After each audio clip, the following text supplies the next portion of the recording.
What episode are we on? What is this? I think we're on 9, but I have to release 8 still. And like, honestly, why are we recording another episode when we haven't released the one with Lee? Like, what's going on right now? What's going on is I got nerd sniped by Crypto the Game, and I appreciate having people like Johnny in my life who just call me out on it and was like, you got nerd sniped. And I was like, I did fully get nerd sniped by it, but it was a great experience, a learning experience, and I will probably never play it again. Why not? Why not? Because let's pull up Nick's most recent post. Because Nick Tomino from One Confirmation. Nick Tomino, One Confirmation. Yesterday, he casted "Competition is for Losers." And I know this isn't targeted at me, but I am taking it personally as somebody who just got nerd sniped by Crypto the Game. It's like, am I a loser? And he goes on to basically say that as an entrepreneur, you want to build something unique and monopolistic rather than something popular and highly competitive. He goes on to say, competition for losers applies not just to business, but also to personal. Not many like to win more than me, but I found the most joy not from outcompeting people in popular competitive endeavors, but from carving my own unique path and doing things differently. And I thought about that and was like, you know what?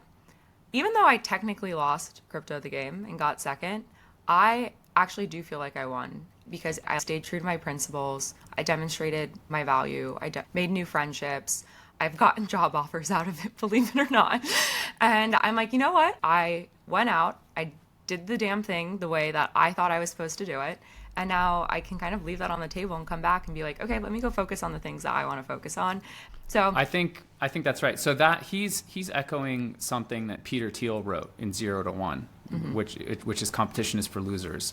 And it's this idea of like being anti-mimetic, finding your own lane, operating based on your own convictions, based on your own unique thesis and view on the world. And I think he's spot on. I think Peter Thiel was spot on. It's also counterintuitive because you think, as someone who is like market oriented, like we are, I think Lee said this very eloquently in the episode on meme coins, which is you let the market kind of decide. We would think, well, competition is good. Competition makes things better. And so I remember when I first read that thinking, wow, that really is, the opposite of what I was thinking we're supposed to do. He goes on to say, build monopolies, build a business that nobody can compete with you on, that you own. And I think that's right. Naval Ravikant has something that he says similarly, which is there's nobody else in the world that's better at being you than you. And so like find your lane, find your niche and do that. And I think that's right. And I haven't followed the Crypto the Game stuff except through secondhand, kind of through you. And from what it sounds like, it's what you said. It's like you've played the game based on your own ideals and your own principles, and you were not willing to sacrifice those. And so regardless of outcome, you played well. And the fact that, that made other people salty, that's their problem, not yours.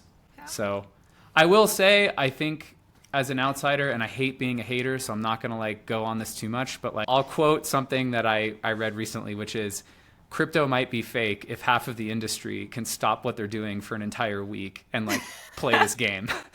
That is true. I think that's right. Like, what the fuck? How do you justify, like, clearly you are not that busy and there's not much going on if you can spend 6 hours like playing a fucking computer game in the middle of the fucking I genuinely like didn't sleep. I was like juggling so many things, but there were people I was like, whoa, like, aren't you running companies? Yeah, exactly. Like, yeah. Or in our case, a podcast where we have now 2 episodes. That's behind. Yep. That's on me too. My biggest takeaway, we won't talk about this more, is that it was the greatest reminder of why I spent so much time on Farcaster and Warpcast. Is that the game mostly was taking place on crypto Twitter. For the people listening, it ended up coming down to a bunch of finalists, and there was one finalist that bought the NFT and it was going towards an amazing cause like the Tornado Cash Legal Defense Fund, etc. And it ended up becoming this like tribalist thing where if anyone was like, I vote for Ted, they were getting attacked in terms of like, wow, I can't believe you're anti-crypto. I can't believe you don't want to support devs. And it was really weird that I'm getting screenshots of like people saying stuff about me. I was pretty much offline that day, so I would just like look at my phone in between meetings and be like, what is going on and like what is happening?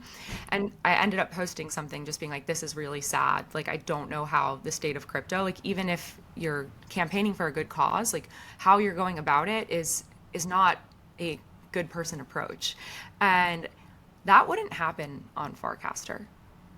It wouldn't. Like, it could in some ways. There's some other things, and I know like you and I have gotten into it with like, let's say Brian, or I got into it with someone else.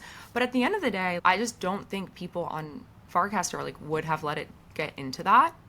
And I feel like, oh no, like game respects game on Farcaster. Like, it was just, I don't know how to describe it. Yeah, like I don't think that you'd see that on Warpcast. Warpcast has a lot of independent thinkers, and it's kind of the opposite of like a clique, you know? Like, I was at NFT NYC and someone said to me, you know, crypto is very cliquey. And it's funny because at this particular party, they were like, all the cliques are here. And it reminded me of that. It reminded me of this very high school sort of thing where like you've got these sort of little groups, you know, and there's like in groups within in groups. And Warpcast really doesn't.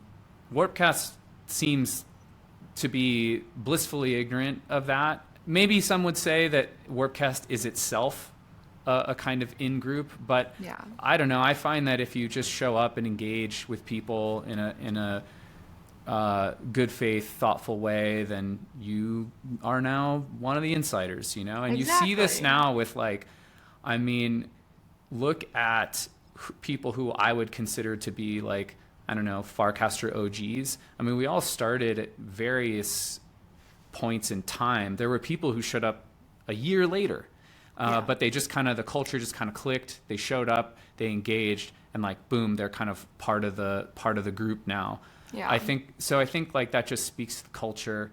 I would say there's two things to remember in these situations. Losers focus on winners, winners focus on winning. Mm-hmm. And number two, fuck the haters. Yeah, fuck the haters. Honestly. You do you. You've got great people around you. You have great energy. Like, anyone who's trying to rain on that parade can go fuck themselves. You know what I mean? Yeah. Like, it's not worth your time and effort. It's be Don Draper and the Don Draper meme. You know what I mean? Be the guy who looks over and who's like, I don't think about you at all, you know? Yeah. I genuinely don't. You know, like they're wrapped around they're wrapped around your axle. You know what I mean? Like they have nothing better going on. You have tons of amazing things going on. Like, you already won the game. Thank you. Thank you. It's true. Thank you. That's the other thing. The Farcaster community is so supportive. Like, beyond supportive, and it's so many builders and it's so many people who have to be vulnerable. And I think the most amazing thing about it is the fact that everyone wants us to succeed collectively. Like, it truly is like everybody wants each other to do well, and it's really hard to replicate that, and it's really hard to find it elsewhere. It's the most fucking alpha energy there is, because it says so much about the community. Like, it takes a lot of confidence and belief in oneself to want others to succeed. Yes. Because you realize them winning doesn't have any impact on your ability to win. It has, like, their success is like actually net positive for you. Exactly. And like you just need to be built different to operate that way. And I think like that's why people like the Farcaster community, and that's why people are kind of against the Twitter community, because the Twitter community feels more like crypto Twitter just feels more adversarial, more of a dark PvP. forest, more PvP, and honestly, more fucking beta. Like, it is such a beta move to be a hater and to be like, meh, like harping on people, you know? Like, so I don't know. I think like, you know, there's so many funny memes that, you know, that capture kind of, I think, the dynamic. And I just think Farcaster's based, I think being oriented around win and help win, being oriented around building, being oriented around this very positive sum sort of thing, supporting others. That's dope. That's what I want to. That's the culture that I want to build. Yes. You know? The coolest thing ever too is that my winning NFT was actually gifted to me by the person who made the first outside contribution to the Farcaster protocol. Like, That's I had amazing. no idea. I had no idea. Surprised. I'm not It's surprised. amazing. Okay, I'm All done. right, Done moving about on. Crypto the Game. Never ever talking about it. Fuck the haters. Fuck the haters. Okay. All right. Do you want to So- talk about deploy on Degen? Yeah, we can talk about deploy on Degen. So I have no context on this at all, other than that Degen launched an L3. That's it. That's the only context I have. That's all. Yeah. Okay. So what is deploy on Degen? I know that you spoke at something, about something. I don't know. Help Yep. enlighten us. So Degen and Syndicate. So Syndicate is the one who helped launch the Degen L3. They partnered together to do Deploy on Degen Week, which was a 1-week virtual program to basically accelerate developers that were building on Degen chain. They worked with Fund Confirmation, Seed Club, a bunch of others, and Degen was giving out 10 million Degen in grants for teams and developers. And then both Syndicate and One Confirmation were also contributing, I think, 500,000 Degen total. And they had this past week a Deploy on Degen schedule where they had opening talks and different workshops throughout the week. And I believe projects are due tomorrow, Sunday, the 21st. So, any questions about that? Otherwise, I can share with you my little session. Yes, share away. I have no questions. Oh, okay. So I had a really fun session that I called Farcaster Go to Market, and was just like, how do you approach Farcaster Go to Market and how do you build community? And so I just went and had probably like 60 or 70 people there. And I just said, here are the 3 main things you should think about on Farcaster. A, who are your target users? B, what channels are they in? And then 3, how do you get distribution through those using frames? I just think that's like the secret sauce. And then pretty much opened it up to a Q&A and was like, we're going to treat this as office hours. Here's a bunch of founders working on different projects. Give me 2 minutes of what you're working on, show it to me, and then let's talk through what actually is missing in order for this to be more successful on Farcaster. And it was so fun. Like, people are building really interesting projects. I think we only ever see tipping or trading, but there was games that were being created on it, new tipping experiences, new NFT infrastructure. There were other integrations where it was like, oh, you get compensated if you check in. And I think there's something really special, and I might think to scale this more for early stage companies, like really, really early stage projects that are pre-actual product, is just hosting office hours where they can come in and ask questions, and then they're all collectively learning from each other about one specific thing. So anyways, that was how I did it. I truly just talked for 10 minutes, and then the rest of the session was Q&A. And it was so cool. Cool. One of the things that I've heard people talk about, but I don't think gets enough attention, is the ephemerality of frames.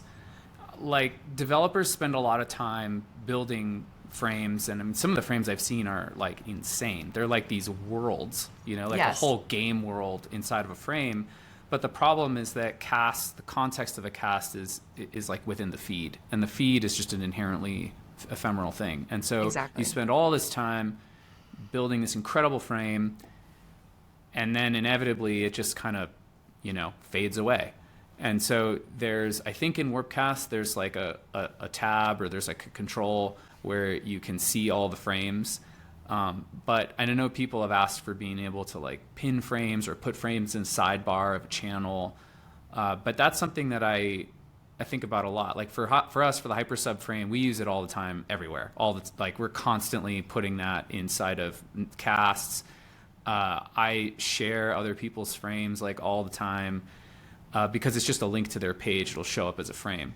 But I think like for a developer, that's a question that like in other words, how can my frame have like more permanence or like more presence to drive transaction volume or to drive the CTA that I care about? I think that Warpcast needs to figure that out. It's like, you know, getting frames more front and center. I have a couple of reactions. Is that you have a product, like, you know what works, and like your product is the subscription. Your product is the people, right? I feel like when we drop it, we drop the podcast episode and then we immediately have the subscribe frame, and it's so intuitive. How do other products, like, I think people just say like, oh, we'll put it in a frame and don't think about, okay, how is this frame going to be used? How do we, if it is a viral frame, like, how do we then maintain momentum? What is next? Where your frame achieves the purpose. Like, you click subscribe and you subscribe. And then you automatically get the bot updates later to re-up your subscription. Even the CrowdFi one I did, that was really nice because people just contributed to the CrowdFi in the frame. It was there. I could pin it to my channel. It only needed to last 24 hours. For a lot of these early stage projects, I 100% agree with you. And I almost think it's better that the frames are so ephemeral, because I'm like, you guys haven't honed what your product actually is, or like what is going to hit or resonate with audiences. And so when you're putting out a frame, I actually use your advice a lot, is like, don't overthink it. Like, what is the smallest, what is an MVP that you can ship as a frame to get good inputs, and then just keep iterating on that until you find what hits. Some people were like thinking about like a huge product within a frame. And I was like, no. You need to use your frame as like a tool. How can we use this as a growth hack to get insight, or like truly just like user research in a way? Whereas like, I feel like Fabric is so far, you guys are really good at what you're doing and you've honed it. And I'm not saying you have product market fit, but I think you have a very valuable product that people are already interacting with and know about at this point. Yeah. I don't know. I'm curious to hear your perspective. Like, for early builders, like, how should they be leveraging frames? Yeah, that's a good question. I mean, I think the way that we think about it is that you have your product, and that lives outside of WordCast, obviously. Yeah. And your product has all kinds of features. Like, for example, if you look at a hypersub subscription page, it's got a title, a description, a price. It's got a leaderboard. It's got a rewards pool. It's got, you can generate a referral URL, and you can earn by sharing. And it's got all this stuff, you know? What is the thing that we care about the most? Like, what is our kind of KPI? And for us, it's transaction volume. So the way I think about the frame is like, the frame is like an iceberg. It's like the very tippy top, you know, of the iceberg that's like above the surface of the water. So hypersub, like the product, is this giant thing, you know, and it has like, you can, you know, but the frame is just like this tippy, it's like the piece that's like sticking out of the water. So it's like, which pieces of hypersub make sense for us to kind of import into WordCast? And it's like the one thing that we care about, which is transaction volume. So the frame should be driving transaction volume. And if you want more, if you want to read more or see more or do more, then you go to hypersub. So I think about the frame as encapsulating like the one sentence elevator pitch for your product, you know, but it's actually an action. So it's like, decide on what is the most meaningful thing that your product does, and then make a frame that just does that thing. Right. And then like never stop promoting it. Because it's ephemeral, because it doesn't persist anywhere in WordCast, like, you need to be sharing the frame all the time. And it's that one action that's like, okay, this is the thing that I do. I feel like that's one way to think about frames. That's how we think about it. And I think it works well. It drives transaction volume. I mean, a lot of the distributions we see on subs is 1 month and 12 months. So I think a lot of the 1 month stuff is from Farcaster, and then the 12-month stuff is people who are like click through and they're like, oh, cool, I want to actually subscribe for longer. There's certainly people in between, but a lot of the like 1 month stuff happens in frames. Yeah, interesting. Anything else on deploy on Degen? Degen's transaction, we can dive into this in another conversation. I feel like this is something that actually Waj and Six and Martin, that crew, can cover, is that Degen's transaction volume is unreal. Like, I don't have all the data. I haven't pulled it for this, but I did know that somebody was saying, wow, this is crazy. Like, what is going on Degen? Are these bots, given that the transaction volume is so high? So if anyone's listening to this and has more details or nuance and has thought about that, please do comment or let us know, because it's interesting. I don't look at that stuff too much, but I would love to better understand it. Jesse from Base casted something a while ago where someone shared a graph of base transaction volume, And they were like, wow, look at this crazy growth or whatever. Look at all this transaction volume. And then he said, yeah, well, but a lot of that was just bots. Like for a huge chunk of this over this summer or something, like it was bots. And then Nat from Highlight was like, yeah, that's actually a lot of transaction volume in crypto, and people don't talk about this enough. And I think they're right. Like, what percentage of transaction volume generally, and then say specifically for your particular protocol or product or whatever, is bots? I think that's like a very, it's an uncomfortable question. That's the whole premise of Elon Musk trying to get out of the Twitter deal question. Right. Yeah. Right. Yeah. And it's the whole premise of the new notification system, I think.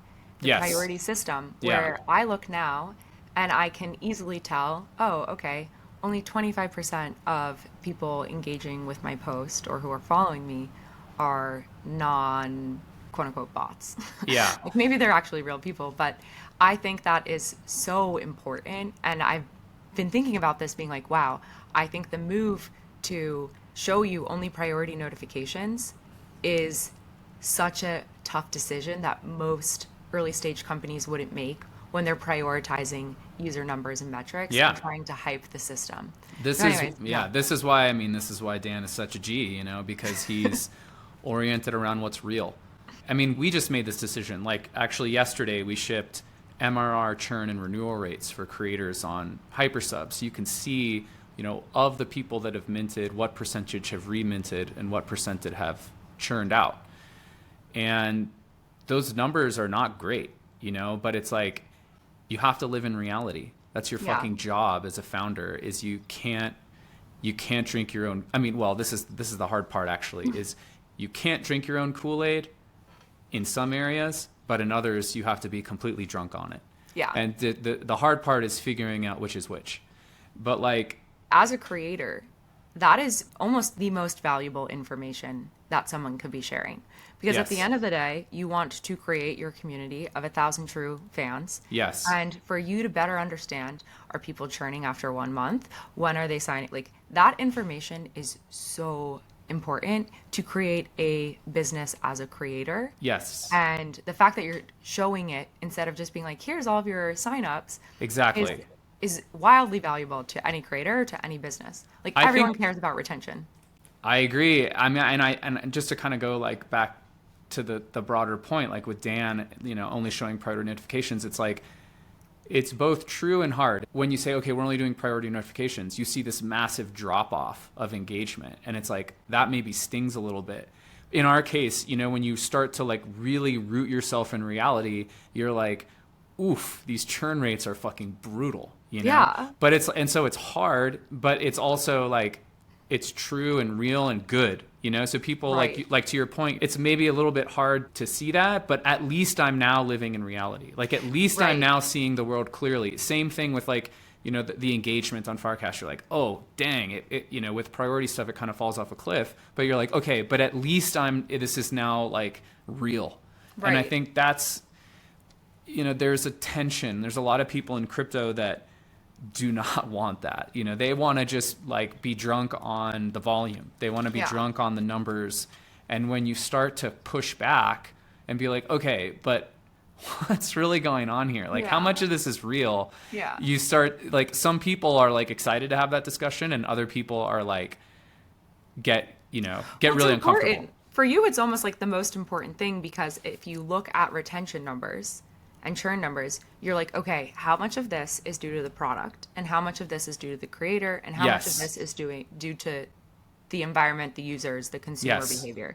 And it makes it so much easier for everyone, because you're like, okay, creators, you actually have to be more engaging at this point if you want people to turn over. And then it's like, from a product perspective, it's like, okay, how can we improve so that we can ensure that when a membership is about to run out, it's not the product's fault that they're not renewing. That's right. Or from a user behavior, it's like, now you can then onboard creators and be like, okay, if you're going to do an uncapped limited membership, there are going to be X number of people who ape in. You should just regard those as like, hey, they're paying like a one-time membership fee. They'll never see you again. But you should just regard that money as like great. Thank you for my startup costs. Like, you know, Yeah, right. like, thank you for like a little bit of like Supporting me. Yeah, exactly. Yeah. And you won't see them again. And maybe they'll come back. Like, it's not a forever churn, but I think that's just so valuable. I am a stickler about intellectual honesty. I have to go look at my churn numbers. Yeah. We're 70-30 for this podcast, by the way, for many 70 such churn? cases. We're, 70 churn, 30% renewal. So Wow. not great. we, but That's again, okay. we have to live in reality. So basically what that means is you look at the total number of active subscribers. Yeah. And then you, let's completely disregard the people whose subscriptions have not yet expired. So let's say you've got 100 active subscribers and 50 of the people have subscribed for like a year, let's just say, right? So then their subscriptions have not expired yet. So you just remove them.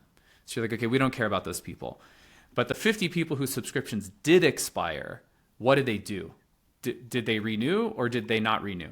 And that tells you your churn and your renewal rates. In the last 30 days of Club TED, have an 8% churn, 92% renewal. Wow. Okay. Wow. So that's pretty impressive. You know what? Okay, so I was thinking about this morning. Wow. This is my In the morning. past year, it's 20-80, 20% churn, but I'm trying to transition those to new owners. Like, those are people who aped in and weren't part of it. Yeah. Anyways. That's really impressive. So Thank I had this you. idea this morning.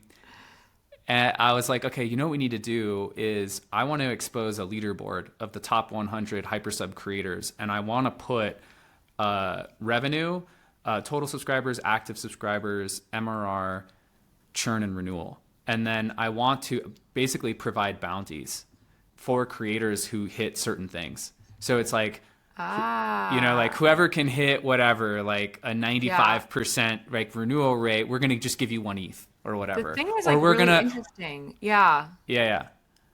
We'll match, subscriptions up to like 1 ETH or something like that. Because again, I talked about this on the Boys Club podcast around, Yay! Worlds colliding. Make me so happy. like providing outsized member benefit. That's how you win. Like that's how this works. And so I think the renewal rates tell that story. If you have a really, really high renewal rate, it's because people want to keep paying. They want to keep coming back. It tells you you're doing something right. I love to hold up Club TED as like the epitome of this because you're doing poker, you're doing, dinners, you're doing office hours. Like everything. Yeah, like the group chat is super active and great. Like you just, it's like a real community. It's an authentic community that, as the numbers attest, like really enjoy being a part of. And to me, this is what we need to see more of, and we need to see it more at scale. So anyway, shout out to Android 16 on Club TED because he's he great. was like, your group chat is active, but he's in other, I think Proxy Studios is just like, way worse. They even moved it to Telegram because it's untenable in Warpcast. But I will say, the one thing is that it does feel like I'm just like hosting a dinner party and all these interesting people are there and they're becoming friends. But if I were to build Club TED as a business or as a brand and like really think about it, it's an unsolved problem for a couple of reasons. Is that the only unifying thing is the fact that everybody is forward-thinking, innovative, building, open-minded. Like there actually isn't some sort of like hobby or some sort of I don't know what to call it, like hobby topic that like everyone is united around or has in common. It's actually just a personality trait and a values system that people operate by. And we're all TED stands. What? We're all TED stands. That's the universal, the unifying principle. Yeah, like the closest thing I can think of it is like actually all in. Is that, there were topics though. People like liked venture or liked the economy, and so I'm like really pressed to find what is it. I know. That's easy. I know what the answer is. It's truth seeking. That's your whole thing. Like that's what you've been doing on Farcaster for like since the beginning. Is you're asking questions that most people don't want to ask because they don't want to rock the boat, and you're willing to engage in totally honest, like intellectually honest conversations. And that's why all of the members of Club TED like that's why they have such a diverse background, because that's the commonality. That's the thing that they share, is like wanting to understand the truth and seek the truth, even if it means challenging their own beliefs, you know, or their own assumptions or whatever. So I think like that to me is super obvious. Yeah. Thank you. Well, it's hard. Then how do you build a business out of that? And it's like, is it actually like TED? Is it what TED originally intended to be? Like TED Talks? Yeah. Well, I'm curious, what's your like MRR, like over say 30 days, and I don't know, what's the other selector, 6 months? What do we have? Well, I don't charge that much because MRR over the past 30-day year, MRR. it's like half an ETH, like 2,000. I mean, $2,000 a month for like a side project is, Yeah, you know, I mean, it's it not bad. could be more. Yeah, Yeah, like, it could be more. Well, especially we're gonna do a V2 where, I mean, actually that went to the auditor on Friday, so yesterday. So I'm very excited about that. I'm so excited. So I think hopefully that's a relatively quick process, but we're gonna have dynamic pricing, so you'll be able to change the price. We're going to have tiers, and we're going to have two different price points. So you can have an entry price and a monthly price. So you might be able to charge, it's $1,000 to join, and then it's $10 a month or something like that. I like that. And then it's like a gym membership. Yeah, and you'll also be able to we have what's called a 0 tier, which is you have it capped to 69 members, and someone is maybe not active, so it sucks because they hold the NFT, and so you lose a little bit control. Yeah, so basically you as the creator of the contract can move inactive people into the 0 tier, and that will free up space within the supply cap. So for example, let's say you have 69 members, there's someone that isn't active or that you don't want to be in there, you just move them to the 0 tier. Now you have 68 members, but a 69 cap. They still own their NFT. You didn't burn it. You didn't take it away from them. It's still theirs. They can sell it. They have the provenance. They can do whatever they want. But they can't mint more time. So they're effectively out. And then you freed up a spot in the club. Nice. Okay, I love it. I'm so excited. Yeah. I'm truly so excited. So hopefully we can bump up the MRR, and I don't know, maybe Club TED becomes like, you know, a bigger business. We'll see. I have so many thoughts. All right, I feel like we're off a topic. Yeah, we together. We have not. Let's get back on topic here. Quickly, I just want to pull up something from Waj quickly, and I can talk briefly about this, and then we can go into the other. Waj posted something. He said 250 USDC bounty for a script that shows how many casts have been sent from which Farcaster client every week based on the approved signer. So what he was looking was, he's like, wants to know what percentage of casts are coming from Supercast. And then ultimately, he found that for the past few days, Supercast is responsible for 20% of all posts on Farcaster. And Tony pulled together all of the data on using Naynar. Shout out to Naynar. So Warpcast is, obviously the dominant client here. Yeah, I mean, I think the obvious takeaway from this is there's not a lot of client diversity. And I think this is not great. I'd love to see, more clients that are just doing something super different. If you're building a client, it would make me nervous if someone had to choose between using Warpcast and my client, Yes. Whereas no one's having to make a choice. Do I use Dracula or do I use Warpcast? They're just categorically different things. You can obviously use both. Yeah. This, if I were building a client, that's kind of where I would want to go, is have it just be something that's just completely different. One of the things we want to do with hypersub is import the Farcaster social graph. So we have profiles now in hypersub, and I want to have your followers and following and stuff. But the question is, what can we add to the network? We can pull data in, but what data makes sense to put back onto the network? And it's I don't know, I think maybe it's some kind of on-chain, actions or something. I'm not sure, but we need more client diversity. And I think the way to get that is through just really different user experiences, very different, It can't just be text, like snippets of text. I think videos, images, other kinds of media. That's what I'm thinking too, because Supercast is great, and but think about how long Watch has been working on this. He's been working on it forever, and so I want to see. Yes, grinding too. This is not. I mean, he's not fucking around. Like he is shipping his ass off. Yeah, for younger builders out there, I think Watch is maybe the best example of, like, I just think in 10 years time he's going to be the case study that everyone uses in terms of, like, he is bootstrapping this shit.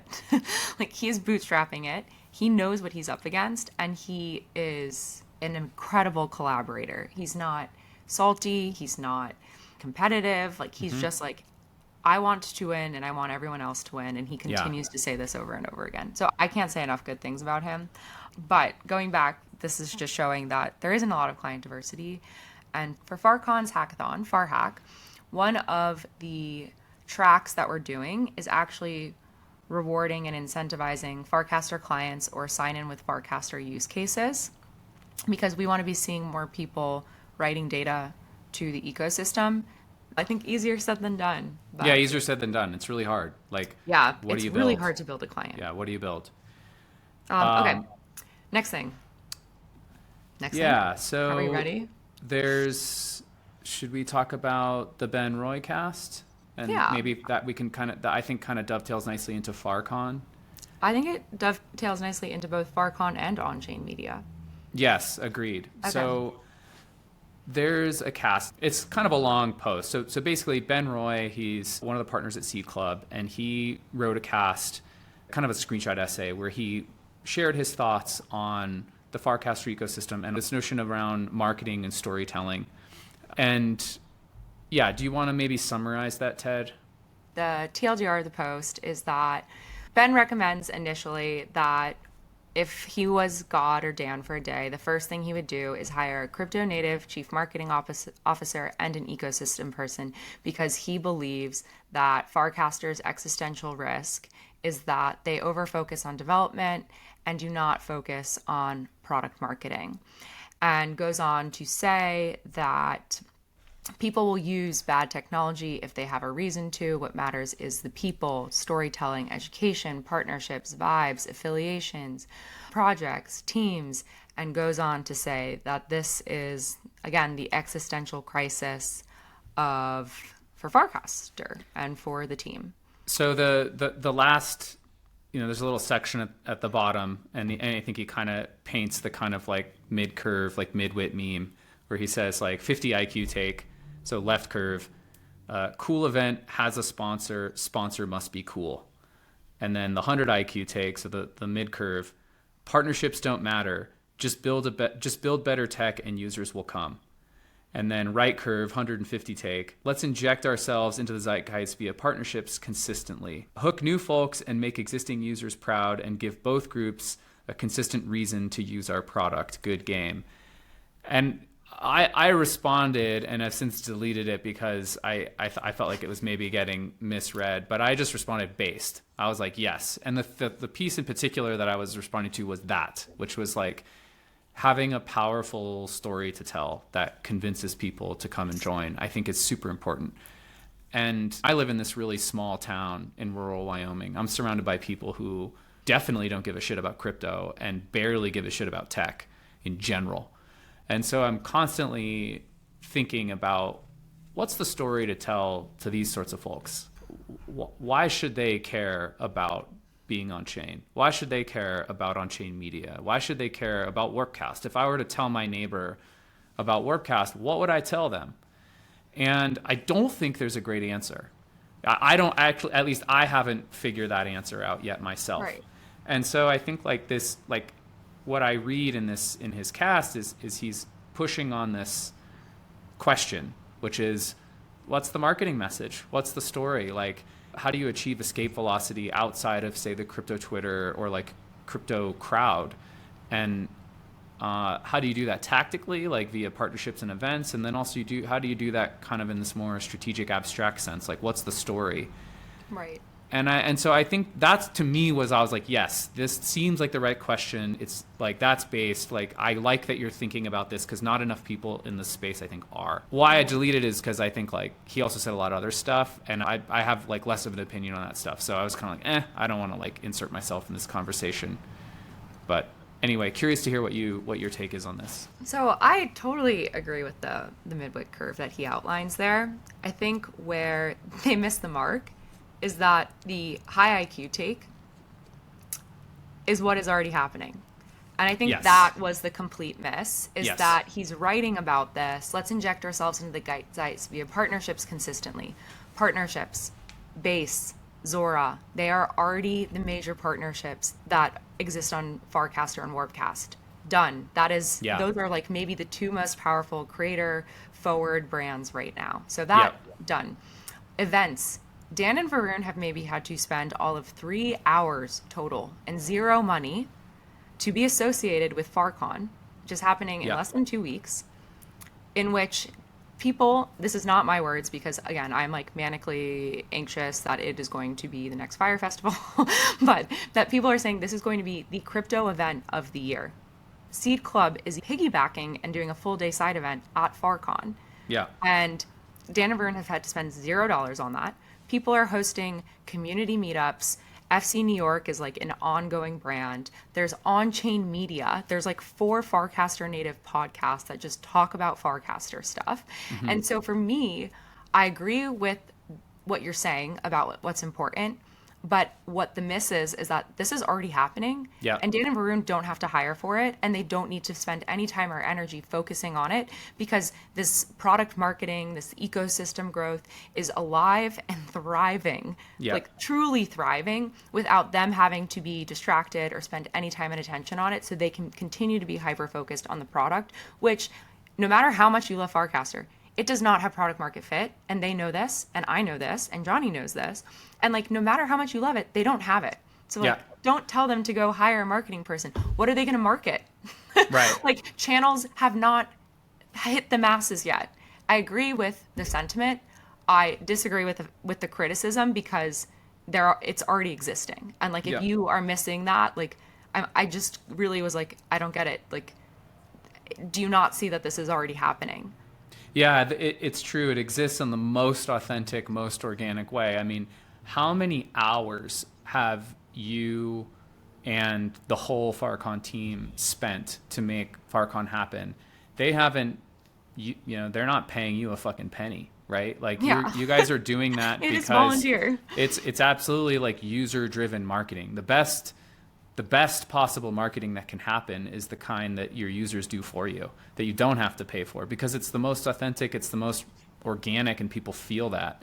So that's extremely astute. I think I missed that. I think I am actually quite mid-curve. I'm like very mid kind of person. No, I have my moments, but I think for the most part, my initial reactions to most things are pretty fucking mid, which is why I was like, oh yeah, but the thing is, like I was like, yes, they should be doing this, but it's like, to your point, yeah, they fucking already are.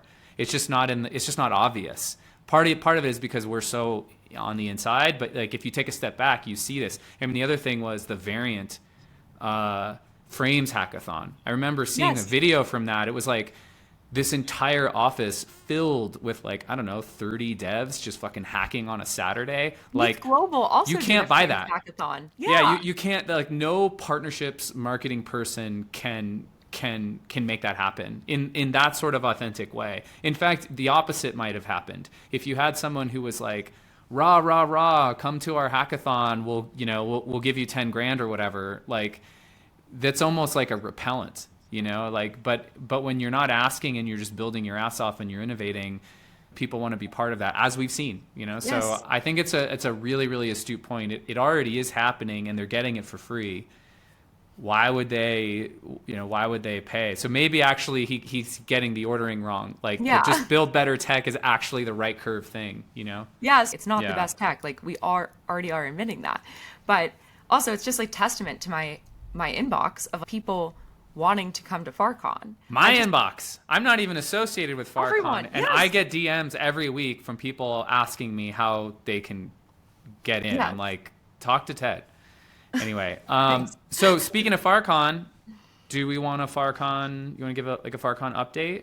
Basically, we upgraded the venue. It's a completely raw venue, meaning that we need to figure out furniture, audio visual, security, how do you feed now 400 plus people, bathroom situation, signage, pretty much anything and everything has needed to be figured out.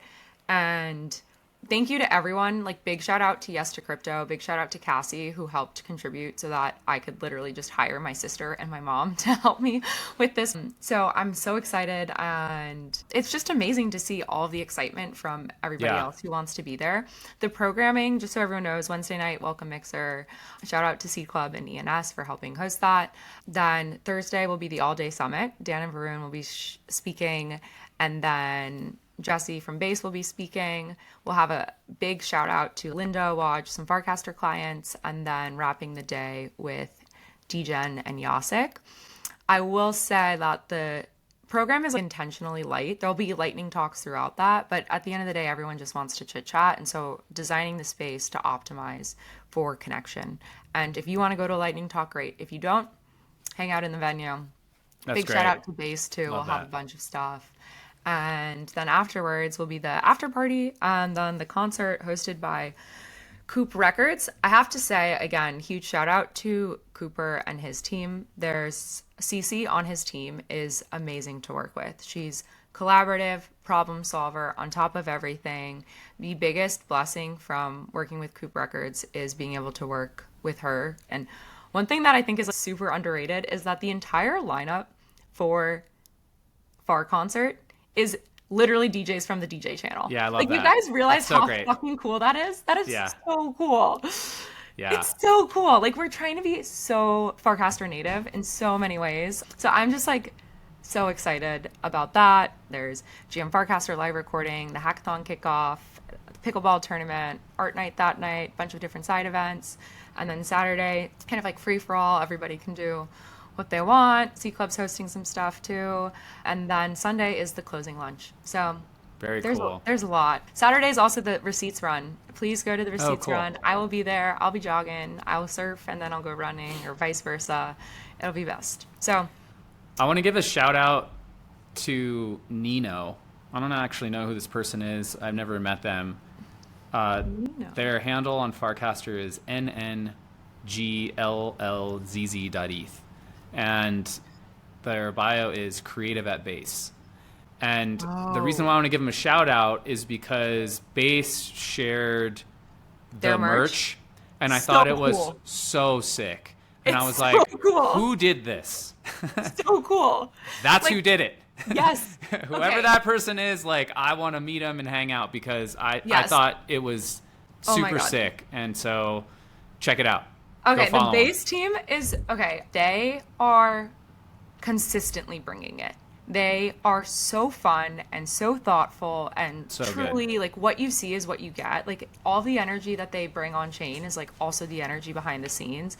There's going to be an ice cream truck that they're doing. We're also having a hot dog stand guy come as well. Like, pretty much the way that Coinbase Commerce and Slice work, so with Coinbase Wallet, is that you can accept any currency. So like when you're paying for a FarCon shirt, whether it's the Base shirt or our shirt, like you can pay in Hire, you can pay in Degen. Like, it's gonna be so cool. I'm like so excited, but I'm also so nervous because there's so much to do. But I'm like truly so excited. I mean, just to comment on the Base team, like it's such a stacked team. That, like, Aniri from Coinbase Wallet, Sarah from Base, they're so good. Also, they're women. doing. Yes, they're women. And by the way, the funny story, I'm such an idiot. Aniri was like, I'm thinking about doing a builder breakfast. And she spelled it build and then HER, like build her. And, no, you did not. I was like, no. So she's like, let us know what time it works. Like, let us know what time works. And I was like 8 or 8:30. And I replied, I was like, oh, either work for me. Because my dumbass thought she spelled builder wrong. So... And then it wasn't until I DM'd her. I was like, hey, let me know if you want help, like, promoting this. And then she mentioned something about, like, I want to find, like, other women builders in the space. And I was like, oh my God, like, it wasn't a typo. This is for women. I'm such an idiot. So I just like immediately deleted my reply. No like way. this is not for me. So anyway, yeah. You're welcome. You're an ally. You're an ally. No, like I do not belong there. I will not be there. But I'm just, if you're a woman, if you're building the space, definitely go to that breakfast. The team is so good. Yeah. And the thing that should be said about them is it could so have easily been bad because it's Coinbase. So Coinbase is like a big corporate like player in the space, and you could imagine like their involvement in this culture being so cringe, and like it's literally like the Steve Buscemi meme of like, hey, cool kids sort of thing. But the team is so rad. They're so supportive of builders. And they're so collaborative. They're like, we want everything that you want. They're like, does this work? How about this? How can we work together? Like, I love what about it. these days? And I'm like, damn, if every single partner was like this, the world would be like that utopia. I am so grateful for them. Like, I think the way that they've approached supporting other builders, like it just, we're on the receiving end of some of this, and it just means the world to me because they're really helping. You know, like when they do stuff, it shows up in our Dune dashboard. You know, like when they help us, and it's not just us; that's for everybody. So I'm just excited that they're really going to show out. You know, they've done this custom merch. They're going to have these pop-ups. They're doing little side events things. Excited. I just think it's great, and I want to do everything I can to help them because they're doing what they can to help everybody else. So anyway, that's their commitment to the ecosystem is as authentic as it gets. Amazing. And they show up literally hour by hour. Like I get messages at like 11 p.m. responses, and I'm like, wow, this is incredible. Yeah, agreed. So amazing. Anyways, that's the FarCon update. If you still have not received your community pass upgrade, please DM me or actually email me because I can't. My DMs I've abandoned. I've given up on them. I truly have given up on them. Okay, so we have like only 10 minutes. I have a call at 11:30. So I'm like, what do we want to talk about? Do we want to talk about on-chain media? Because I do think it's important and relates back the Ben Roy cast, because I'm like, there are literally 4 Farcaster native podcasts. Yeah, let's talk about it. Let's talk about it for 10 minutes. What are your thoughts on on-chain media? Okay, let's tee up the conversation too, is that Johnny and I obviously have this podcast. We were never really podcasters. I was never really a content creator. And so now here we have this media platform. And what we do every week, if I'm not getting nerd sniped by Crypto the Game, is edit the video, upload it to Spotify, to YouTube, to, I guess, Apple Podcasts as an RSS feed. And then we also do it to Zora. And Zora is the on-chain aspect of it. Nothing else is on-chain except for hypersub. Because then we airdrop it to hypersub subscribers. So those are the two kind of on-chain pieces. Yes. I would say But the media itself, you're right, it's just on Zora. Yes. Yeah. Hypersub, I would say, is like an amazing distribution channel. Like, there we go. It's distribution rails. Anyways, like Johnny brought it up on our call yesterday. He was like, I've been thinking about on-chain media and like, why? Like, why do we do this? And here we go. Do you want to kick it off? I guess I will start off by saying that what has prompted this is trying to think deeply about what to do with hypersub. So that's a good prompt. We're very thesis driven. Mm-hmm. We built this MVP, and we got all kinds of amazing feedback from all these use cases that we didn't think of.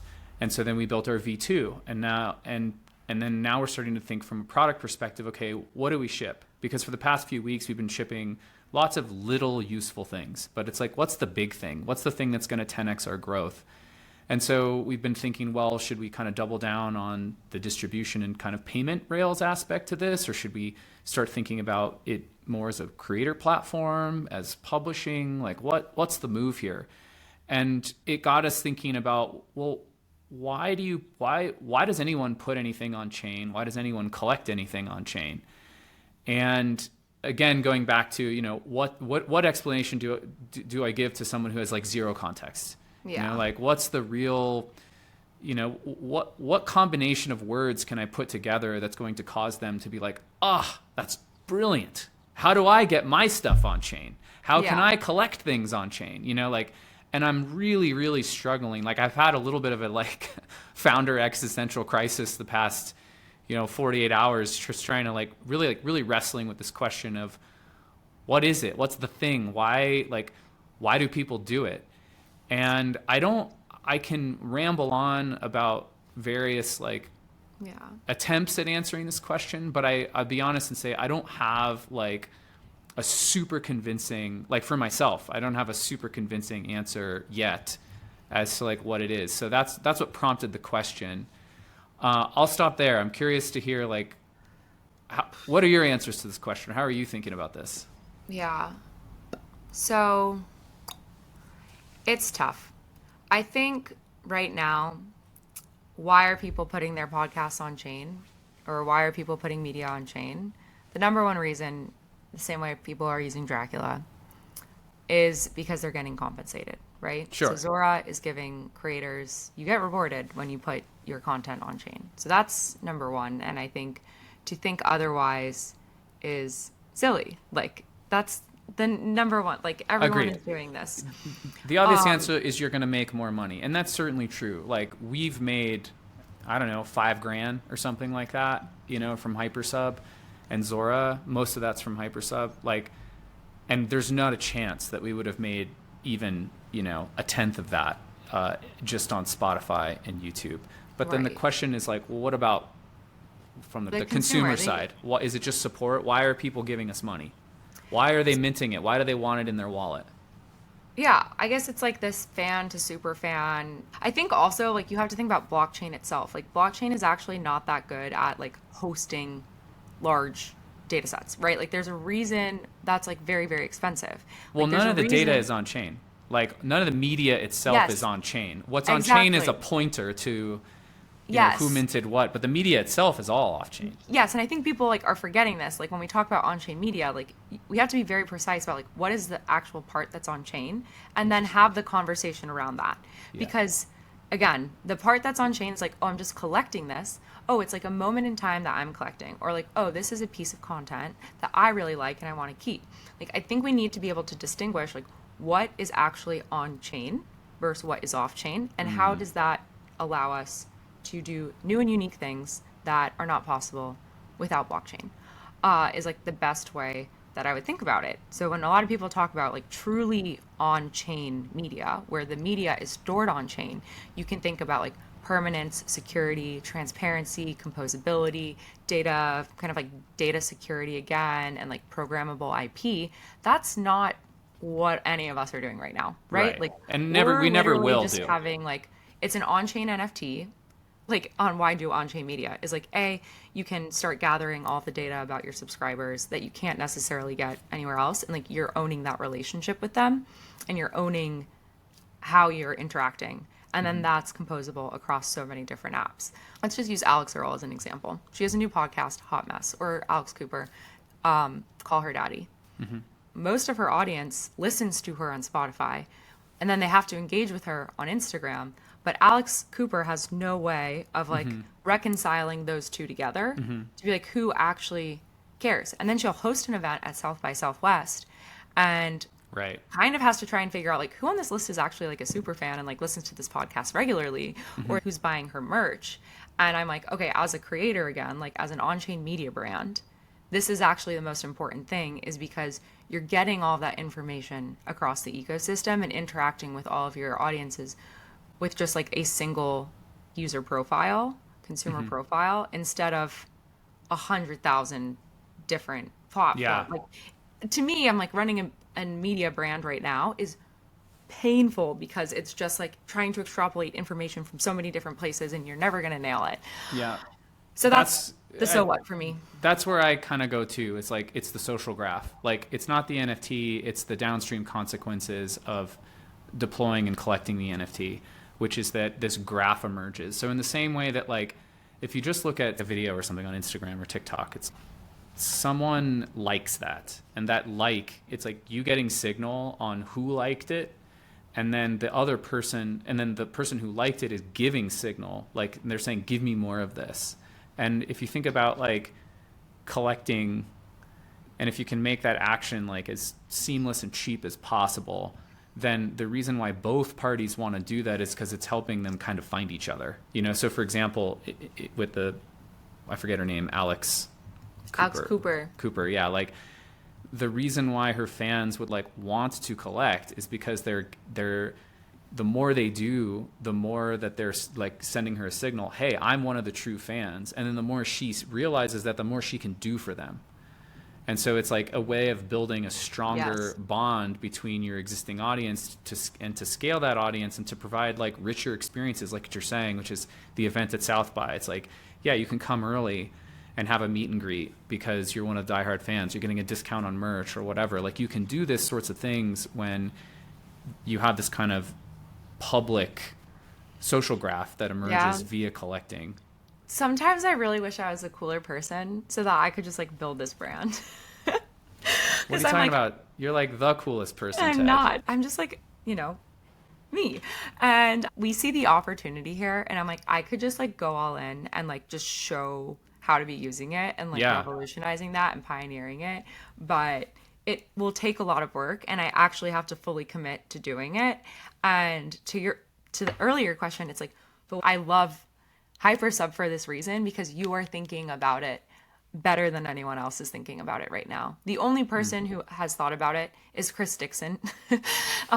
Truly, like reading some of his writing, like a lot of the other on-chain media stuff gets it. I don't know. I should actually just do like a full sabbatical week on like reading what everybody else is writing in terms of on-chain media. We should get him on, honestly. We should try to get him on connecting the dots and see if he'd come and enlighten us and have a full on-chain media discussion. That is a good question. That is a good idea. Your response makes me think you might be working on this. That is a good idea.